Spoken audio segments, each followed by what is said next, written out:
Moray Verabotai, Shalom ou Bracha, on va essayer de faire les halachot de la veille de Tsh'a B'Av qui tombe Shabbat.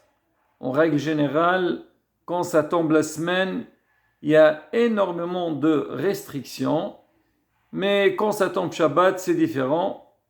On le sait bien parce que En minhag avilu Shabbat, on n'a pas le droit de s'endeuiller le jour de Shabbat.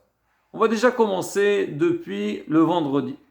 Alors on sait que depuis Rosh Chodesh, on n'a pas le droit de manger la viande. Maintenant, vendredi après-midi, est-ce que ça serait permis ou pas? On avait parlé la dernière fois concernant la musique. On avait dit que Morana Rav Rebbe Meir Mazouz, alors il dit même qu'il est interdit d'écouter la musique pendant la période de Ben Hametzarim de 17 Tammuz jusqu'à Tsh'a B'Av, mais le vendredi après-midi, c'est différent. Pourquoi? Parce qu'il y a ce qu'on appelle He'arat Shabbat. Il y a le Shabbat qui est en train d'arriver, et donc on doit montrer donc l'entrée, l'arrivée de Shabbat, et il avait dit que c'était permis. On pouvait écouter la musique vendredi après-midi, après Hatzotayom, bien sûr de la musique qui est cachée. Mais il dit dans son livre Makor Ne'eman que la veille de Shabbat Hazon, tsarich lehimana. Il faut éviter d'écouter la musique parce que malgré tout, on sent qu'on est vraiment très proche à Tsh'a B'Av, même qu'il y a Shabbat qui va arriver, mais il faut quand même éviter et sentir la douleur et l'arrivée de Tsh'a B'Av. Donc, concernant la consommation de la viande, Morena Rav Yosef, Zecher Sadiq Kadosh Bracha, il rapporte dans son livre Hazan Avadia, il dit qu'en fait, si quelqu'un, surtout la femme qui va préparer les plats de Shabbat, elle a besoin de goûter pour savoir si c'est bon, c'est pas bon, est-ce qu'il faut rajouter donc les épices, et a priori, on a vraiment besoin de le faire, surtout qu'il y a un lien de ce qu'on appelle Shlom Bayit. Même c'est marqué, la veille de Shabbat, c'est bien de goûter les plats de Shabbat pour que vraiment Shabbat, on soit, comme on dit, Mechabedota, on la reçoit avec Kavod, et les Hitanek be Shabbat, être bien profité, avoir un plaisir le Shabbat. Donc il dit, a priori, donc ça serait permis de goûter. Alors certains ils disent, alors on goûte après, on rejette ce qu'on a goûté. Comme ça, vraiment, on ne profite pas du tout de la viande. Alors il rapporte à la fin, il dit qu'en vérité, si celui qui prépare à manger, il goûte à peine pour savoir si c'est bon ou pas, on pourrait tolérer. Mais il y a beaucoup qui disent, il vaut mieux éviter. Et c'est vrai, la beauté, encore une fois, c'est comment nous, on ressent la chose. C'est vrai que c'est pas en goûtant le bouillon ou le plat de Shabbat que vraiment je vais considérer que j'ai mangé de la viande, mais malgré tout, donc nous on sait qu'on s'approche à Shabbat, on a envie d'être vraiment, comme on dit, complètement déconnecté de toute chose qui peut nous donner un certain simha. Ça veut dire, lui il dit que ça pourrait être toléré, mais si quelqu'un peut être mahmir, pourquoi pas rabotai. Ça c'est concernant donc le vendredi après-midi. Le Shabbat lui-même, donc dès qu'il entre Shabbat, tout est permis, on a le droit de manger de la viande. Alors on fait vraiment un Shabbat comme d'habitude et on doit nous priver de rien. Même c'est rapporté dans la table de Shabbat, on peut chanter, on fait vraiment un Shabbat comme d'habitude. Maintenant on voit quand même le jour de Shabbat, on fait quelques petits changements concernant l'Haftara. C'est vrai qu'au niveau de l'Haftara, on avait expliqué dans les derniers cours que depuis 17 Betammuz, alors on a des Haftarot qui sont liés, qui parlent du sujet du Horban. On appelle ça Shlosha de Puranuta, les trois Haftarot qui parlent du malheur de la destruction du temple. Et justement, ce Shabbat, on l'appelle Shabbat Hazon, par rapport à l'Haftara, Hazon Ishaya, mais il y a différents minagim. Nous, notre minag, on fait l'Haftara Massa Ge Hizayon. On fait notre Haftara. Mais quoi qu'il arrive, donc ce Shabbat, on fait une Haftara qui est liée attaché avec le Inyan de Horban Beit HaMikdash. À part ça, donc comme on a dit, à table on fait tout. La question qui se pose, c'est surtout au niveau de la Saouda Mafsaqet, le dernier repas qu'on va manger avant de commencer le jeûne. En règle générale, la halakha nous dit on ne peut pas manger de mais bon, le Shabbat, le Shulchan Aruch lui-même il dit que bien sûr qu'on a le droit de manger la viande et même il peut manger comme Saoudato chez Shlomo HaMelech Besha'ato. La Gemara, le rapport dans Baba Metzia, a dit c'était quoi la Saouda de Shlomo HaMelech? On dit que Shabbat, on peut manger autant qu'on veut. Mais Rabotai, alors c'est un conseil que on nous dit, on nous ordonne par rapport aux jeunes, faire très attention. Déjà depuis le vendredi, commencer à boire. Quand quelqu'un y boit bien avant l'arrivée du jeûne, il va avoir énormément de facilité pour surmonter le jeûne. En général, le Shabbat, Baruch Hashem, Mechavdim, comme on dit, En Semcha ella bebasar veyain, manger de la viande et boire du vin.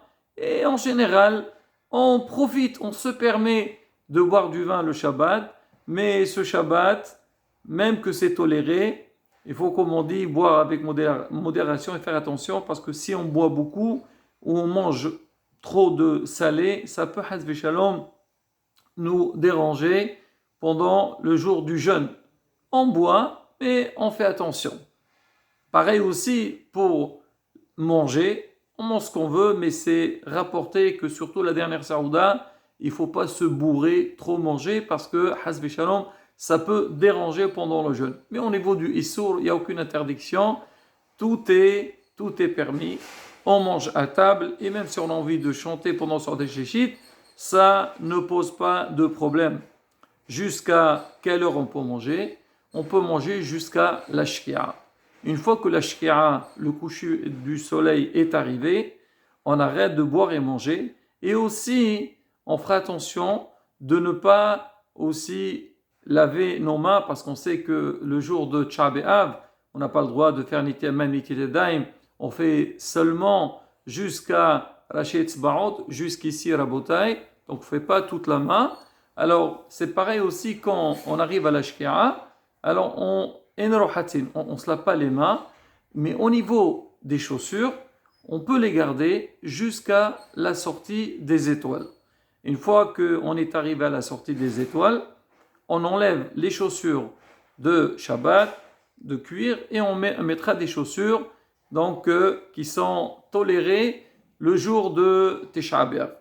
Faire très attention, le Shabbat, on sait qu'il y a une halakha qui s'appelle Shabbat en mechin liyom hol. On n'a pas le droit de préparer le jour de Shabbat pour le jour de Hol. Alors maintenant, surtout au niveau de la synagogue, alors dans la tfila, on va s'asseoir par terre. Donc le soir de Tcha B'Av, Shahrit aussi, on n'a pas le droit, Shabbat, de préparer, si on va se mettre sur des nattes, on va mettre, quoi qu'il arrive, c'est-à-dire préparer la salle donc, de prière, la synagogue. Donc déjà le Shabbat, il faut attendre vraiment la sortie de Shabbat pour commencer à préparer. C'est la raison pour laquelle on n'organise pas la prière de Shabbat, de Tcha B'Av, juste à la sortie de Shabbat, mais plutôt on laisse un laps de temps, une vingtaine de minutes, le temps que les gens ils aient le temps de changer les chaussures et venir à la synagogue.